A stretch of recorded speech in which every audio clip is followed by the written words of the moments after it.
Hey, I'm here to make another video. I wanted to do a video on the two Bikini Pro shows that just finished the year, but unfortunately for the photos, they don't have group comparisons or callouts or whatever. And then for some of the athletes, they don't have a fully posed front and back pose. So I've decided not to do videos on those because I don't have, even just doing videos off of photos and stuff is not the same as being in person.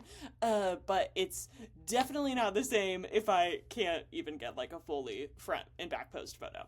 So we're not going to go over that, but what we will do is go over some NPC Bikini tips for your show day, what to bring, and basically just your mindset for show day. Anything you might need help with.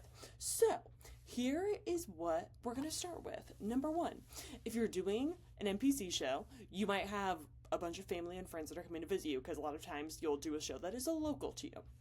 So if that's the case, woohoo, built-in fan club. People are definitely going to be cheering for your name when the MC says, "Who do you think should win Bikini Class D?" And they'll be like, "Maya should win." So yeah, built-in fan club there. And okay, sorry. You know how I get when my boyfriend is in the next room. I feel awkward, like I'm being listened to, even though I'm not. He has better things to do, and he's listening to music. And he was like, "Oh, is the music too loud?" And I was like, "It honestly couldn't be loud enough." Because then I'll feel less weird. Okay, so anyway, if you're doing an NPC show, your family is probably going to come, family and friends. So, one thing, especially if this is the first show they've ever been to, one thing they should know is that shows last all fucking day. Which is fine. Like, you prep for 25 weeks to do show day, which lasts like all of 8 to 10 hours. So it's really not that bad when you think about it that way. But for the people who are coming in the audience who don't really care about bodybuilding, it is a long ass time. So I have a dog hair on my lip. Oh no, and another one just floated around. I have 3 dogs, you guys, and they're all very hairy. Okay, so, shows are long.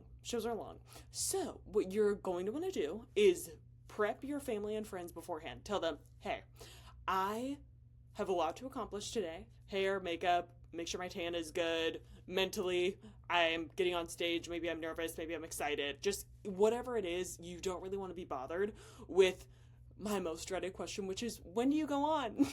So what you're going to want to do is prepare your family beforehand. Send them the organizer website, walk them through the list, say, hey, this is the schedule of events. Bikini usually goes on last, or whatever division you do. Just say, this is where it lines in the order, or ends up in the order. And tell them that shows are completely unpredictable. You don't know when you're going to go on. You know what division you're going to go after, but who's to say there's not going to be like 50 athletes in the men's physique division and then 5 in the women's physique division.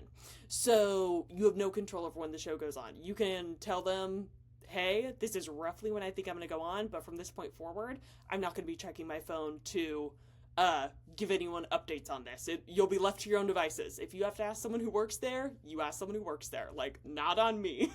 But what is very helpful is that some shows, really a lot of the shows that I've done, they will post the entire running list on the wall in the backstage area. So it'll say like, men's bodybuilding, class A, or novice, true novice, class A, whatever. And it'll say all the athletes who are going to be in each of those classes. So it'll say, like, there's 10 athletes or there's 4 athletes. So I would take a picture of that list and send it to your family and say, hey, I'm not going to be able to be reachable for this specific question, so just reference this list. It'll say the athletes' names and their numbers. So be like, if you see number 137 on stage and he's in men's physique, you know that I go in the next class up, which is Bikini A or whatever it is. But you get it. Just like send them that, prepare them to not ask you that question, because it gets stressful. Like, you don't want to oh my god, I was looking for my embroidery hoop high and low the other day, and it was just sitting right here. It was just sitting right in front of me. Okay, oh, you see, I had some pimple patches I was putting on those babies. Anyway, okay, so yeah. That's what I had to say there. Sorry, I got distracted. What was I gonna say? Yeah, just let them know. Oh, yeah. It gets stressful because I feel responsible when I bring someone somewhere, and I feel responsible for if they have a good time or not. And my lips are dry. So I feel responsible. So if they're texting you a bunch and they're like, hey, like, I kind of need to get out of here or whatever, like, you don't need the added stress. So yeah, that is number one. Number two, also about family and friends. They love you. They think you should win no matter what. They probably don't know anything about bodybuilding. So prepare yourself before the show that if you don't win or don't get whatever placing, your family is gonna take it as a personal affront, and they believe that you should have won, and they're not afraid to let themselves and the other people around them know that you were robbed. And they will tell you that you were robbed, which is so sweet. Appreciate them. I love them for that. They love you so much. That's why they came to the show. But that's not really helpful. So if you care about doing, like, moving forward in this sport, like, it's not just a one-time thing, then just know that, of course, they think you should have won. And if somebody else beat you, they probably beat you for a reason. You know, it's not, like, going to be a politics thing. It's honestly not even worth worrying about, like, are there politics?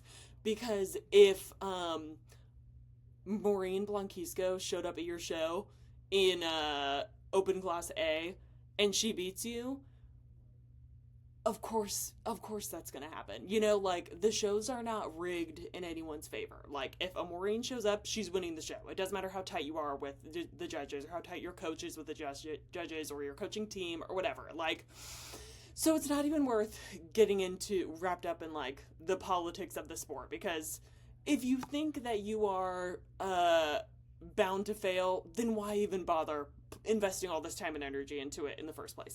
So that wasn't on my list, but politics, don't worry about that. And family opinions don't matter. Really, the only person's opinion that matters is the judging panel. Like, your coaches, definitely that matters, but it's the judges who decide on the day of. So yeah, only worry about their opinions if you even want to move forward in the sport. Okay, number 3. I'm gonna have to call that. Okay, so number 2 was I'm gonna try my best to actually annotate this video for once. Okay, number 3.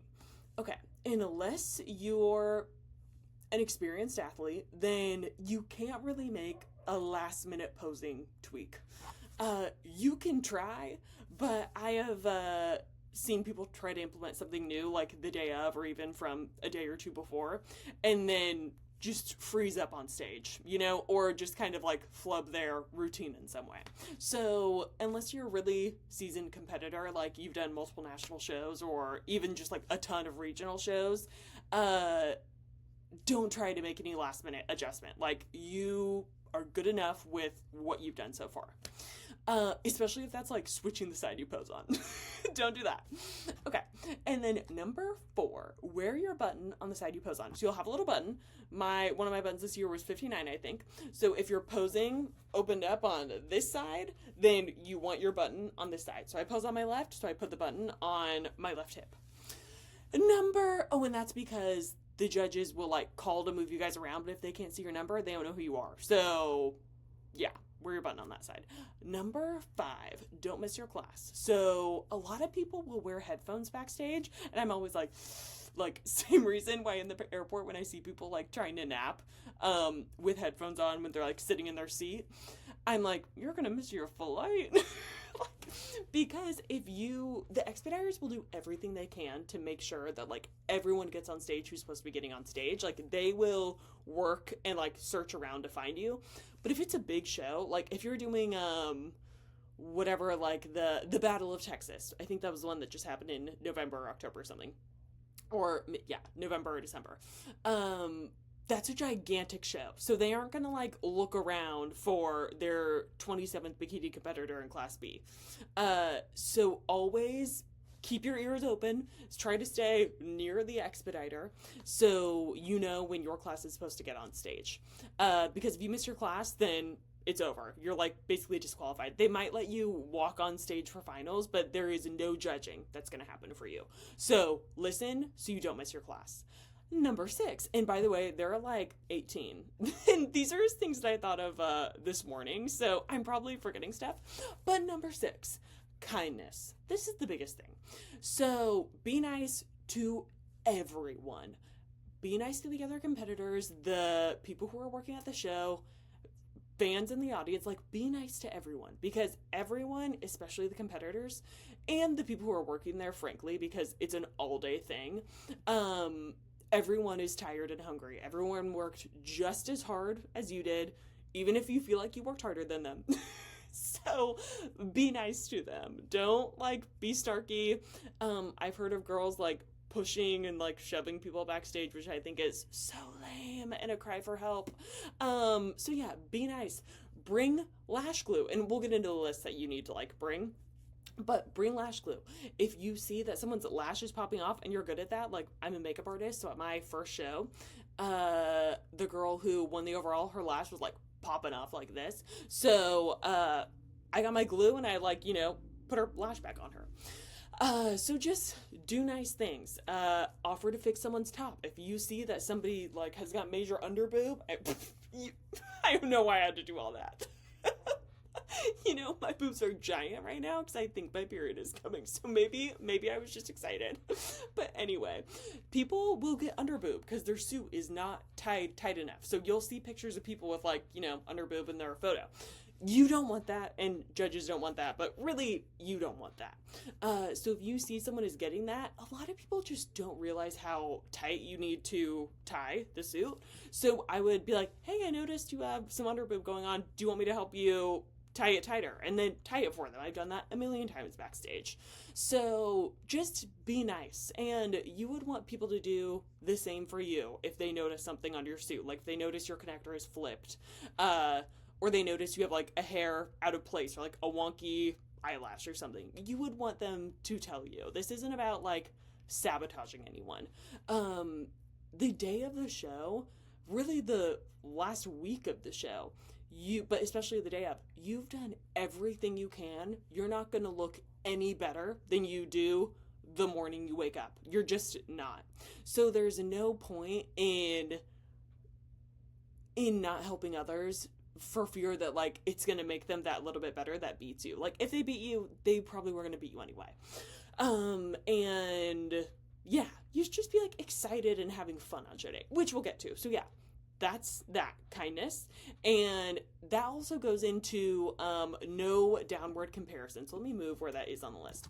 So actually, let's call this number 7, no downward comparisons.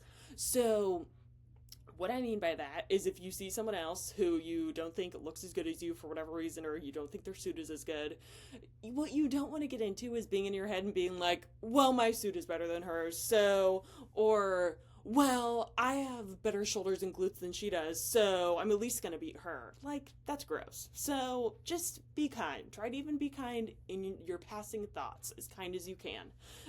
'Cause we love the sport. We want to uplift other people who do it. Getting on stage is nerve-wracking for many people. Like me, when I was a kid, I wanted to be a stripper. So being on stage, I'm like, oh, no problem. But like not everyone's like that. They brought in the fin model division and the suit coverage is more. Well, 1, because they want less development, but 2, because the suit itself is a major turnoff for people entering the sport because they feel weird about showing that much. Like a lot of people don't even wear thongs in their daily life because there's no reason to, or it's not like in their comfort level. So no downward comparisons. Just be nice to everyone and uplift the other people there. The only way we are going to have stronger, kinder people, especially like in our community, is uplifting other women and not tearing them down or trying to make yourself feel better about yourself, because that's gross and unnecessary. So yeah, no downward comparisons. And then we have sportsmanship. Oh, okay. I heard you talked about underboob. Well, I'll talk about it again, whatever. Sportsmanship. Cheer for everyone because they worked just as hard as you. Like, and even this always cracked me up. My first show, there was this woman backstage who was like, yeah, this has been the hardest thing I've ever done. I'm exhausted. I'm so hungry. I can't wait to have a glass of wine. And she's like, it's been so long. And I was like, oh, how long have you been prepping for? And she said, 3 weeks. I was like, for sure. For sure. But to her, 3 weeks was a lifetime. And to me, I didn't even fully stick to my plan, but it was like, maybe it was 20 weeks. I don't really know how long that first prep was, 16, but that just cracked me up. And it was just very eye-opening for how this experience is so different for everyone, but everyone is like really pushing themselves to their limit. So yeah, cheer for everyone because they work just as hard as you, and I'm sure you hope to get there someday, and you wouldn't want people like side-eyeing you. I mean, even if they do, that's on them, but it's just unkind. Okay, so number 9, make sure you don't have underboob. We've talked about that. Tie your suit tight enough, pull those boobs up out of the suit, and then tie it, and then just make sure everything is good. Number 10, also about the suit. So this kind of goes in order of, mindset stuff, and then like getting on stage stuff, and then prejudging final stuff. Not that it matters, but that's the order I put this in. Okay, number 10, make sure your suit goes up high enough in the front. One way you can do this, because we don't want to see like where your pubes grow, if we can see that, too low. Like on the sides, like on your inner thigh area, like obviously that's going to be uncovered and pubes be growing there. But on like the pubis mound, we don't want to be seeing that. So make sure your suit is up high enough. Personally, my suit that I get it's from Toxic Angels, and I think it's like extra high plus 1 inch or something, because I have a super long torso. So if you have a long torso, this is something you need to work on in advance, probably, like if you have to get your suit custom for it. But if you have a long torso, like I do, you need more coverage in the front, likely. Otherwise, when you're in your front pose, you see like this tiny, like olive leaf amount of coverage, and we need more than that. So yeah, and if you are like, maybe that's a little low, what you could actually do, which I recommend a lot of people do, is pull the suit up in the front and down in the back. So if you pulled up in the front, it's just inherently going to, or inevitably move down in the back, and you want that little like point of the fabric to land on that like nape of your back, or whatever you would call that, to really give that heart shape to the glutes. And then it should cover enough like in the front. Okay, and Tyler and like other judges have been really talking about this a lot more. There was even a thing recently about like no more V-front suits. So yeah, something to definitely keep in mind. Number 11, when you're on stage, be confident. Be confident.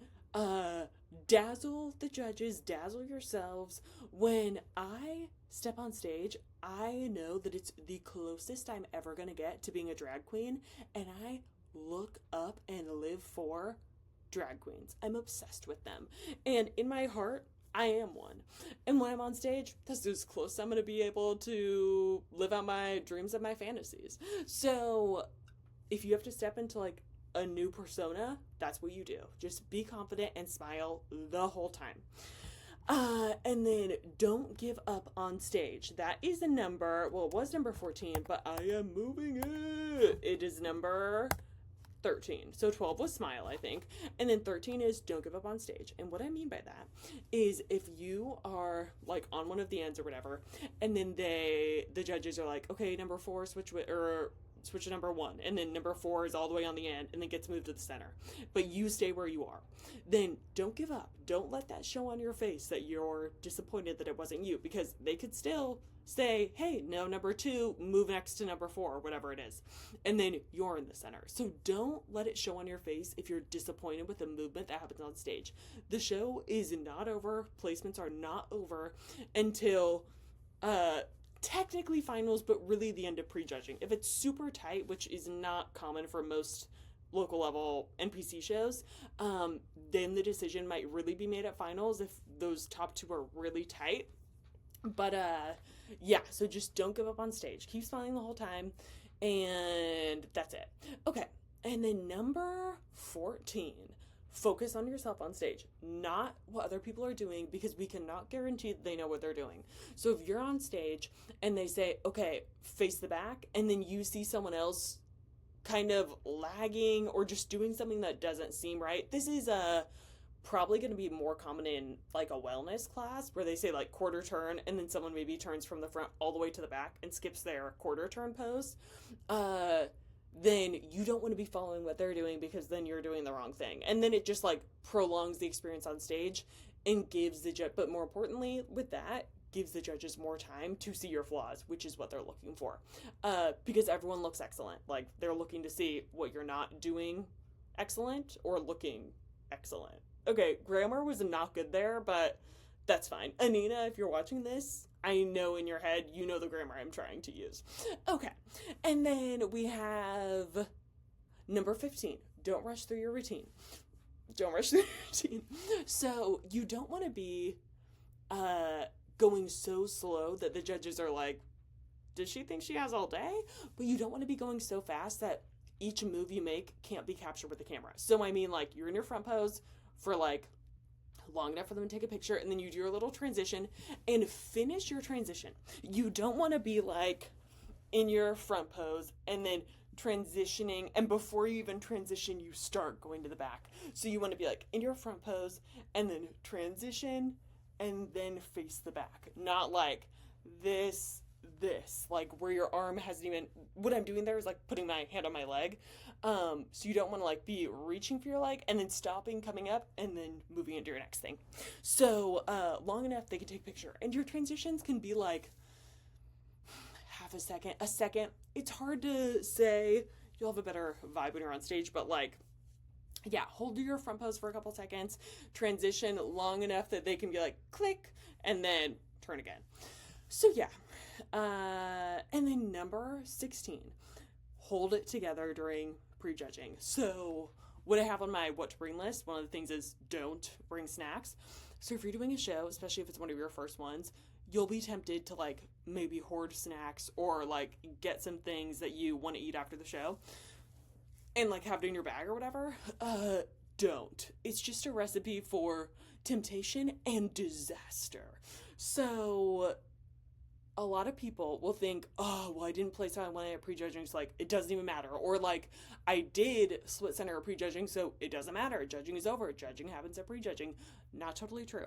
If you are winning and it's solid, and then you come back at night and you look like totally different, like your midsection is all distended because you ate a bunch of snacks, then like you could for sure be knocked down in placing. They could rejudge and knock you down in placing because you don't look like how you did this morning, which is how you looked when you looked like you deserved higher placing.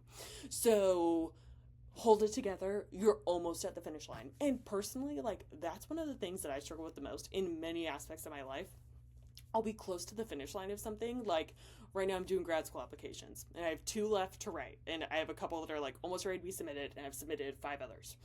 And when you get this close, it makes me think, why are you submitted 7 basically? Why do the last 2? Well, like, maybe I'll get into these ones. That's not how you should think. And I'm going to do those other 2, like, no question. But it has been a fleeting thought in my head. And then same with competitions. Like, with the one that I did in January, when I was, like, 6 weeks out, I wanted to quit. Like, I was over it. I was deeply depressed.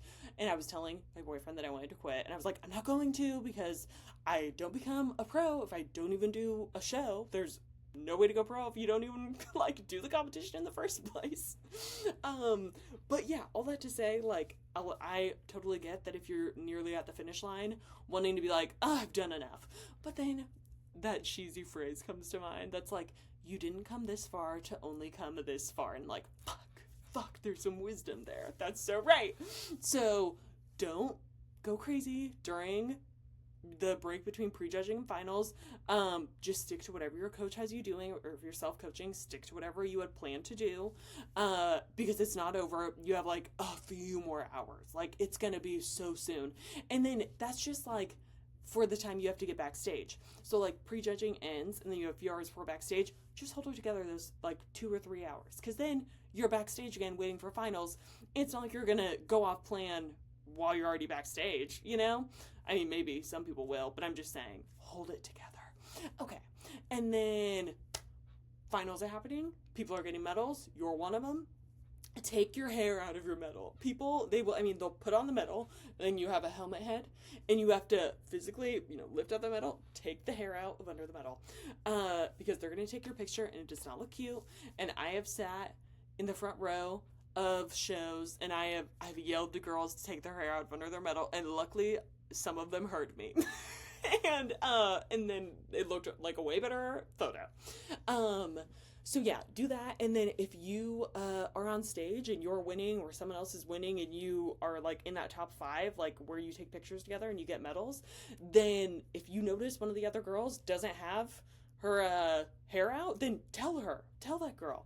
And then when you're getting your awards, congratulate those people. Like, take the second to hug them. I know shows go fast and expediters are like really trying to keep it moving, but you definitely should, if you remember and you're not just struck with like the overwhelming feeling of being on stage, which is like unnatural for most of us, then take the extra time to be like, congratulations, and hug them. Like, because it is so incredible to get to be there when someone else is achieving like a major goal that a lot of them thought they couldn't achieve, you know, like myself included. So yeah, congratulate each other, help with the hair out under the medals. And number 18 is get judges' feedback even if you're on the fence of ever competing again. I need water. Okay, I just got these new lids for this water bottle and I keep spilling on myself. Okay, I should have like covered the microphone, sorry, but I didn't. And I didn't really spill myself. I just got a little on my upper lip, but it was ladylike. Okay, number 18 is get judges' feedback even if you're on the fence about competing again. So even if you're on the fence, just go take the extra time, like delay your post-show meal to go get feedback from the judges, because if you're even considering doing it another time, then that gives you the full experience, and that's what you should expect at every show going forward. So that way you know what the judges are looking for if and when you compete again, and even if that's like 3 years from now, at least you got like that complete whole experience of doing your first show. If you're like, I'm for sure never doing this again, then who gives a shit about getting feedback? Like, after my first show, I didn't get feedback. I was like, why do I care what the judges think? Like, I honestly didn't even, I was like, I don't know what I thought, but I'm like, who cares what the judges think? But I also didn't really care about how I did at that show when I think about it. I just wanted to do the show. When I did that show, I had never even been to a show or looked up what one looks like. But yeah, if you're on the fence, get it. If you're never into it again, who cares? Go have fun. Okay, and now what to bring? I have, coincidentally, 18 things. What to bring? Extra food. Extra food, whatever coach tells you to have, like rice cakes, whatever. Here's a tip. If you need to bring ice packs, bring them, which is number 2. But also, I have gotten frozen squeeze tubes of, I think it's Skippy peanut butter.